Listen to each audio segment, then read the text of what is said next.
col de Portel, sommet annoncé à 5 km. Allez petit mec, vous êtes dans le pied, on lâche rien, hein. Ça va se faire au courage les gars. Ça va sortir là, allez. Première étape du Tour de France dans le sud-ouest, entre Limoux et Foix. L'équipe de la Française des Jeux est en forme et veut réaliser un bon coup. Aux manettes, Thierry Bricot, un des directeurs sportifs. Son rôle, poser la stratégie et motiver les troupes. Surtout, vous mettez la main aux poches, vous bouffez. Départ très rapide et tout à l'heure ça va être très dur, donc on met la main à la poche.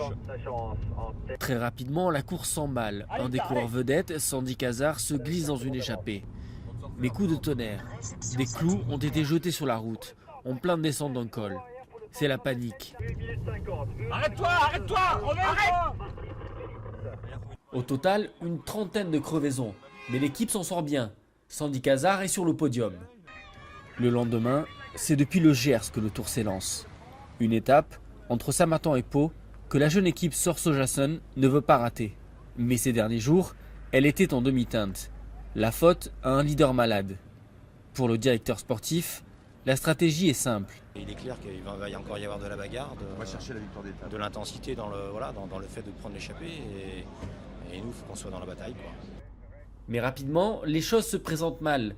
Le coureur, Jimmy Engoulevent, décroche face au rythme infernal imposé par le peloton.